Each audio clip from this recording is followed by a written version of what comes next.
Hello everyone, welcome back to my channel TR learners. మీరు ఇక్కడ చూస్తుంది doctor BR Ambedkar open university open degree first year Telugu మౌలిక అంశాలు. అయితే ఫస్ట్గా ఇందులో పాఠాలను వివరించడం కాకుండా ముందుగా మీరు ఏ విధంగా చదువుకోవాలి అనేది అయితే చెప్పాలనుకుంటున్నాను. ఓకేనా? మీ దగ్గర టెక్స్ట్ బుక్స్ ఉంటే ఒకసారి ఓపెన్ చేసి పెట్టుకోండి.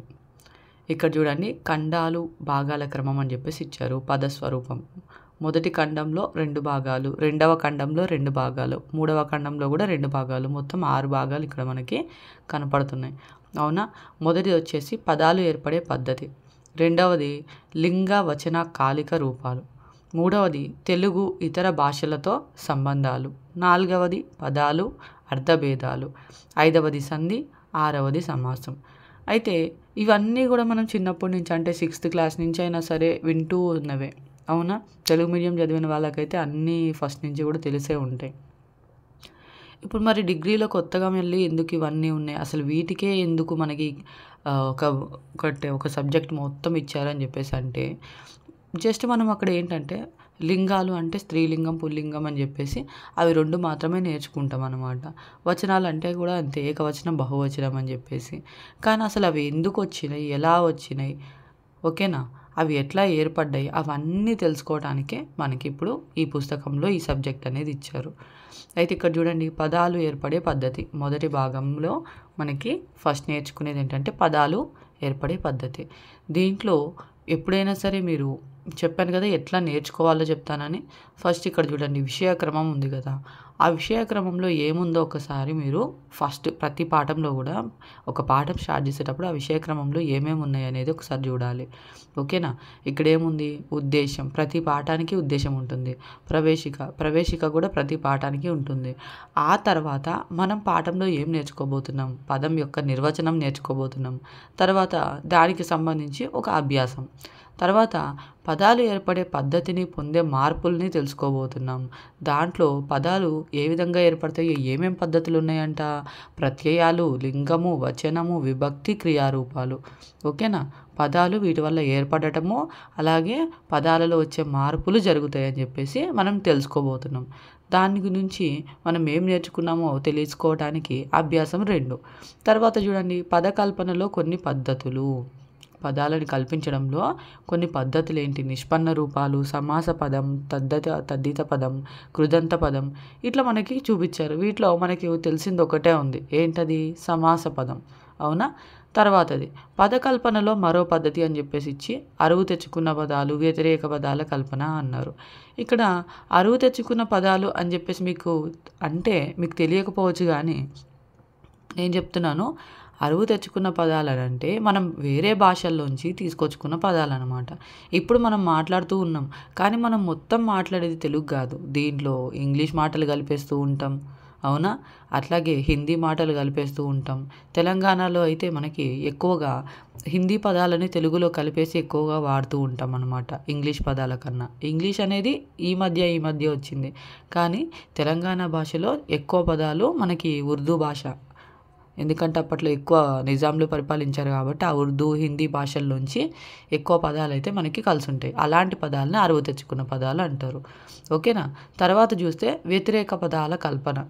ఓకేనా? వ్యతిరేక పదాలు అంటే మనకి చిన్నప్పటి నుంచి తెలిసినయే కదా. ఒక పదానికి వ్యతిరేక పదం ఏంటనేది, అవి ఎట్లా కల్పించబడతాయి, ఎట్లా తయారు చేయబడతాయి అనేది ఇక్కడ మనం తెలుసుకోబోతున్నాం.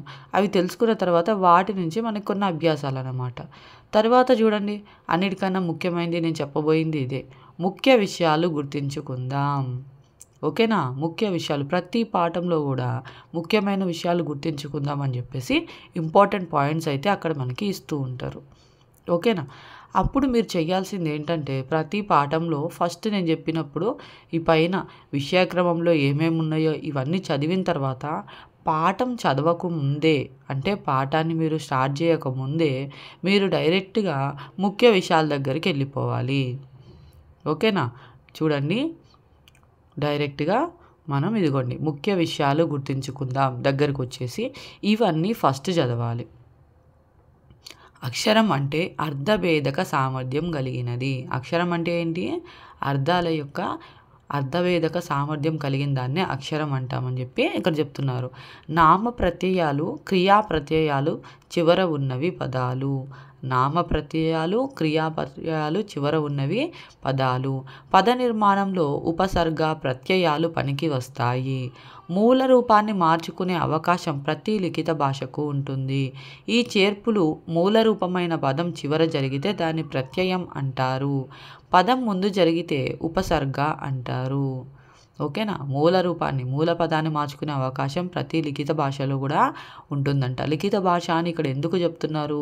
కొన్ని భాషలకి రాయడం లేదు, వాళ్ళు ఓన్లీ మాట్లాడతారు తప్ప వాళ్ళకి లిఖితపూర్వకంగా అంటే అక్షరాలు అన్నీ అయితే ఉండవన్నమాట. కానీ వాళ్ళు మాట్లాడతారు, దానికి అర్థమైతే ఉంటుంది. ఇలాంటి లిఖిత భాషలకి ఈ చేర్పులు మూల రూపమైన పదం చివర అంటే ఏదైతే పదం తీసుకుంటున్నామో దాని చివర వస్తే ప్రత్యయం అంటాం. ముందు కానీ ఆ మార్పు అనేది జరిగితే ఉపసర్గ అంటారని చెప్పి చెప్తున్నారు. ఒక వస్తువును బోధించే పదాలను ఏకవచనాలని, ఎక్కువ వస్తువులను బోధించే పదాలను బహువచనాలని అంటారు. ఒకటే వస్తువు గురించి చెప్తే దాన్నేమో ఏకవచనం అని, ఎక్కువ వస్తువుల గురించి చెప్తే బహువచనం అని అంటారు. మనకి తెలుగులో అయితే ఏకవచనం బహువచనం మాత్రమే ఉన్నాయి. కానీ అదే మనకి సంస్కృతం అలాంటి భాషల్లో అయితే 3 వచనాలు ఉంటాయన్నమాట. ఏకవచన్, తర్వాత ద్వివచన్, తర్వాత బహువచన్ ఉంటాయన్నమాట.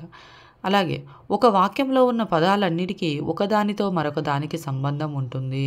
ఒక వాక్యంలో ఉన్న అన్ని పదాలకి కూడా ఒకదానికి మరొక దానికి సంబంధం ఉంటుంది. అలా ఉంటేనే ఆ వాక్యానికి ఒక అర్థం అనేది ఉంటుంది, అన్వయం ఉంటుంది. అలాంటి అన్వయాన్ని కలిగించేదే విభక్తి. అంటే అన్వయం అంటే ఒకదానికి సంబంధం అనమాట. అలాంటి అన్వయాన్ని కలిగించేదే విభక్తి. విభక్తి అంటే ఏంటి? మనం చిన్నప్పుడు చదువుకొని ఉంటాం. డుమువులు, ప్రథమ విభక్తి, నిన్నులను, కూర్చి గురించి, ద్వితీయ విభక్తి ఇట్లా చదువుకొని ఉంటాం కదా, అవేనమాట. ఏంటంటే అంటే కీ కా యొక్క ఇట్లాంటివి ఉంటాయి కదా, అవన్నీ కూడా ఈ పదాలని అన్నిటినీ ఒకదానితో ఒకటి కలుపుతూ ఉంటాయి అన్నమాట. వాటినే విభక్తులు అంటారు. పనిని తెలిపేవి క్రియాపదాలు. ఒక వాక్యం సమగ్రతను సూచించేదే క్రియాపదం. ఇవి స్త్రీ పురుష బోధకాలుగా, ఏకవచన బహువచనాలుగా, కాలవాచకాలుగా ఉంటాయి. క్రియాపదాలు ఎలా ఉంటాయంట? క్రియాపదాలు అనేవి పనిని తెలియజేసేవి క్రియాపదాలు. ఒక వాక్యం సమగ్రతను సూచించేదే క్రియాపదం. అంటే ఆ క్రియాపదం లేకపోతే ఆ వాక్యం సంపూర్ణం అవ్వదన్నమాట. ఓకేనా? ఒక వాక్యం కంప్లీట్గా ఉండాలంటే అంటే మనకి క్రియ లేని వాక్యాలు కూడా కొన్ని ఉన్నప్పటికీ క్రియ అనేది వాక్యాన్ని పూర్తి చేస్తుంది అనేది మనం గుర్తుపెట్టుకోవాలి. ఇవి స్త్రీ పురుష బోధకాలుగా, ఏకవచన బహువచనాలుగా, కాలవాచకాలుగా ఉంటాయి. అంటే క్రియలో ఏంటి? స్త్రీలను ఉపయోగిస్తే ఉంటుంది అంటాం. ఒక పురుషుడి గురించి చెప్పేటప్పుడు ఉంటాడు అంటాం. అవునా? స్త్రీ పురుష బోధకాలుగా. ఏకవచన బహువచనాలుగా అంటే 1, 2, ఒకటి ఉంటే ఒకటి అని, ఎక్కువ ఉంటే ఇంకొక రకంగా మనం సంబోధిస్తూ అంటే ఉంది అంటాం. ఒకటే పెన్ను ఉందనుకోండి, ఒక పెన్ను ఉంది అంటాం. అదే ఎక్కువ ఉన్నాయంటే 4 పెన్నులు ఉన్నాయి అంటాం. అట్లా ఏకవచన బహువచనాలుగా. కాలవాచకాలుగా అంటే మనకి వర్తమాన, భూత, భవిష్యత్ కాలాలకు సంబంధించేవిగా కూడా మనకి ఈ క్రియాపదాలు అనేవి ఉంటూ ఉంటాయి. 2 కానీ అంతకంటే ఎక్కువ నామవాచకాలు కానీ కలిపి ఏర్పడిన పదాన్ని ఏమంటాము? సమాసం అంటాము. నామవాచకాలు అంటే తెలుసు కదా, పేర్లని తెలియజేసే పదాలని నామవాచకాలు అంటారు. 2 కానీ అంతకంటే ఎక్కువ నామవాచకాలు కానీ కలిపి ఒక పదం ఏర్పడితే దాన్ని ఏమంటామంటే సమాసం అంటాం అన్నమాట. నామవాచకం మీద విభక్తి ప్రత్యయాలు కానీ మరికొన్ని ప్రత్యయాలు కానీ చేర్చడం ద్వారా కూడా కొత్త నామవాచకాలు తయారు చేసుకోవచ్చు. అలా నిర్మించుకున్న పదాలనే ఏమంటారు? తద్దితాలు అంటారు. ఇప్పటి వరకు చెప్పిందంతా మనకి చిన్న క్లాసెస్లో కూడా నేర్చుకుంటూ ఉంటాం. కానీ తద్దితాలు, కృదంతాలు మాత్రం మనకి ఇప్పుడే తెలుసుకుంటున్నాం అనమాట. నామవాచకం మీద విభక్తి ప్రత్యయాలు కానీ లేదంటే మరికొన్ని ప్రత్యయాలు కానీ చేర్చడం ద్వారా కూడా మనం కొత్తగా నామవాచకాలు అనేవి తయారు చేసుకోవచ్చు. అలా నిర్మించుకున్న పదాలనే ఏమంటారు? తద్దితాలు అంటారనమాట. క్రియాపదంపై ప్రత్యయాన్ని చేర్చి నామవాచకంగా మార్చుకోవడాన్ని కృదంతం అంటారు. క్రియాపదంపై ప్రత్యయాన్ని చేర్చి దాన్ని మళ్ళీ అంటే ఒక క్రియని ప్రత్యయాన్ని చేర్చి నామవాచకంగా మారిస్తే దాన్ని కృదంతం అంటారు. నామవాచకానికి విభక్తి ప్రత్యయాలు కానీ మరికొన్ని ప్రత్యయాలు కానీ చేర్చడం ద్వారా నిర్మించుకున్న పదాలేమో తద్దితాలు. క్రియాపదాన్ని ప్రత్యయాన్ని చేర్చి నామవాచకంగా మారిస్తే అవి కృదంతాలు. ఒక రూపం నుంచి మరొక రూపాన్ని ఏర్పరచడాన్ని నిష్పన్న పదం అంటారు. ఒక రూపం నుంచి మరొక రూపాన్ని ఏర్పరిస్తే దాన్ని ఏమంటారు? నిష్పన్న పదం అంటారు అన్నమాట. పదాలను తయారు చేసుకోవడంలో ప్రతి భాషపై ఇతర భాషల ప్రభావం అనేది ఉంటుంది. అలా భాషలోనూ ఇంకో భాష నుంచి అరువు తెచ్చుకున్న పదాలు ఉంటాయి. అలా ప్రతి భాషలో కూడా మనం వేరే భాష నుంచి తీసుకొచ్చుకొని వాడుకుంటున్న పదాలు అయితే ఉంటాయన్నమాట. ఇప్పుడు ఇక్కడ చూడండి, మనము ఫస్ట్ ప్రవేశిక చూసినాం, అదే తర్వాత ముఖ్య విషయాలు చదువుకున్నాం. ఇప్పుడు ముఖ్య విషయాలు చదువుకున్న తర్వాత మీకు ఇక్కడ ఏవి అర్థం కాలేదు అనేది ఒకసారి మీరు జాగ్రత్తగా చూసుకోవాలి. అది మాత్రమే మళ్ళీ మీరు పాఠంలోకి వెళ్ళి నేర్చుకోవాలి. ఇక్కడ మనము కృదంతాలు తద్దితాలు అనేవి మనకు కొత్తగా అనిపించాయి, అవునా? అవి ఒకసారి చూసుకోవాలి. అట్లాగే పాఠం మొత్తం ఒకసారి చదవండి, తప్పులేదు. కానీ పర్టికులర్గా మనం మళ్ళీ నేర్చుకోవాల్సినవి ఏంటంటే ఈ ముఖ్య విషయాలు చదివేటప్పుడు ఏవైతే మనకు అర్థం కాలేదో అవి మళ్ళీ మనము పైనకి వెళ్ళి చదువుకోవాలి. అండ్ ఇంకొకటి ఏంటంటే ఇక్కడ మనకు అభ్యాసాలు ఉన్నాయి చూసారా, ఆ అభ్యాసాలని అంటే మనకి ముఖ్య విషయాలు అయిపోయిన తర్వాత మనం డైరెక్ట్గా 1వ అభ్యాసం దగ్గర నుంచి స్టార్ట్ చేస్తాం. ఓకేనా? మీరు పాఠం ఏ విధంగా నేర్చుకోవాలనే దాని గురించే ఇప్పుడు చెప్తున్నాను నేను, జాగ్రత్తగా వినండి. మళ్ళీ మనం అభ్యాసాల దగ్గరికి వచ్చేసాం. ఫస్ట్ మనకి అభ్యాసం 1, ఈ క్రింది వాక్యాలలో భాషా భాగాలైన పదాలను గుర్తించండి. భాషా భాగాలు అంటే ఇంతకుముందు చెప్పుకున్నాం కదా, ఇంతకుముందు చిన్న క్లాసెస్లో తెలుసుకుంటాం, నామవాచకం సర్వనామం, వాటిని గుర్తించాలి అని చెప్పేసి ఇచ్చారనమాట.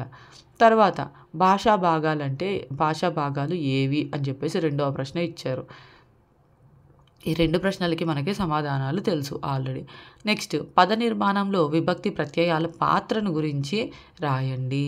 పద నిర్మాణంలో విభక్తి ప్రత్యయాల పాత్ర ఇక్కడ పైన మనకి కనపడుతుంది కదా, విభక్తి గురించి.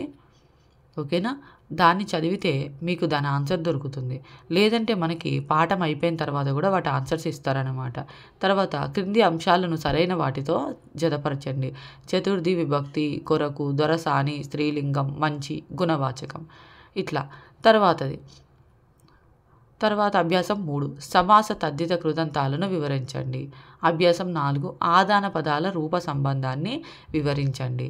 వీటికి సమాధానాలు మనకి ఈ ముఖ్య విషయాలు అయిపోయిన తర్వాత, మాదిరి పరీక్షా ప్రశ్నలు అయిపోయిన తర్వాత లాస్ట్లో ఇచ్చారు చూడండి, అభ్యాసాలకు జవాబులు. ఓకేనా? అభ్యాసాలకు జవాబులు మొత్తం అన్నిటికి సంబంధించిన జవాబులన్నీ ఇక్కడ ఉంటాయి అన్నమాట.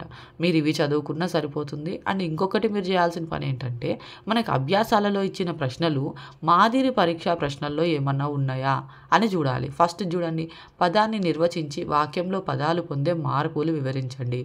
మనం పాఠం మొదలుపెట్టగానే ఉన్న ఫస్ట్ పారాగ్రాఫే దీని ఆన్సర్. తర్వాత పదాలు ఏర్పడడంలో ప్రత్యయాలు నిర్వహించే పాత్రను తెలపండి అంటే అది కూడా మనకి ప్రత్యయాలు అనే హెడ్డింగ్ కింద దొరుకుతుంది. తర్వాత విభక్తిని నిర్వచించి పద నిర్మాణంలో విభక్తుల ప్రాధాన్యాన్ని వివరించండి. పదజాల నిర్మాణంలో తద్దితం కృదంతాలు ఏ విధంగా ఉపయోగపడతాయి, తెలుగులో కనిపించే ఇతర భాషల పదాలను వివరించండి. ఇవన్నీ కూడా మనకి ముఖ్యమైన అంశాలలో ముఖ్య విషయాలలో కవర్ అయినప్పటికీ మనము అంత కొంచెం రాస్తే సరిపోదు కాబట్టి వాటి యొక్క హెడ్డింగ్స్ కింద మళ్ళీ ఒకసారి చెక్ చేస్తే మీకు వీటి ఆన్సర్స్ దొరుకుతాయి. మీరు మంచిగా చదువుకోవాలి, ఎక్కువ మార్క్స్ రావాలి, మేము ఏదో టైంపాస్ కోసం చదవట్లేదు అని చెప్పేసి మీరు అనుకున్నట్లయితే మీరు చేయాల్సింది ఏంటంటే ఈ పాఠం అయిపోయిన వెంబటే ఈ ప్రశ్నలన్నిటికీ కూడా సమాధానాలు మీరు ఒక పుస్తకంలో రాసుకోవాలి. మీరు ఒకవేళ స్టడీ మెటీరియల్స్ కొనుక్కున్నప్పటికీ దాంట్లో ప్రశ్న జవాబులు అయినప్పటికీ కూడా మీరు ఇక్కడ ఈ ప్రతి ప్రశ్నకి సమాధానాన్ని మీరు ఒక పుస్తకం పెట్టుకొని దాంట్లో రాసుకోవాలి. ఎలా అంటే ఆ లెసన్లో ఆ ప్రశ్నకి సమాధానం మీరు ఆ పుస్తకంలో రాస్తున్నప్పుడు ఇంకొకసారి మీకు అది చదవాల్సిన అవసరం ఉండకూడదు. అంటే మీకు వచ్చేసి ఉండాలన్నమాట. ఎందుకంటే ఇది తెలుగు, మనం అందరం తెలుగు వాళ్ళమే. ఆ మాత్రం కూడా రాకపోతే ఎలా? సో ఇక్కడ మీరు చేయాల్సింది ఏంటంటే మళ్ళీ ఆ పుస్తకం మీకు ఎప్పటికి ఉపయోగపడాలంటే ఎగ్జామ్స్కి అంటే పరీక్షలకి 1-2 రోజుల ముందు మళ్ళీ మీరు ఓపెన్ చేసి చదువుకునేలాగా ఉండాలి. అట్లా ప్రతి పాఠాన్ని కనుక మీరు చదువుకున్నట్లయితే మంచి మార్క్స్తో పాస్ అవుతారు. అండ్ అలాగే ఈజీగా కూడా ప్రతి పాఠం అనేది మనకి కవర్ అవుతుంది. ఓకేనా? వీడియో నచ్చితే లైక్ చేయండి, షేర్ చేయండి అండ్ సబ్స్క్రైబ్ చేసుకోవడం మాత్రం మర్చిపోవద్దు. Thank you for watching. మన ఛానల్ని ఇన్స్టాగ్రామ్ అండ్ ఫేస్బుక్లో కూడా ఫాలో చేయండి.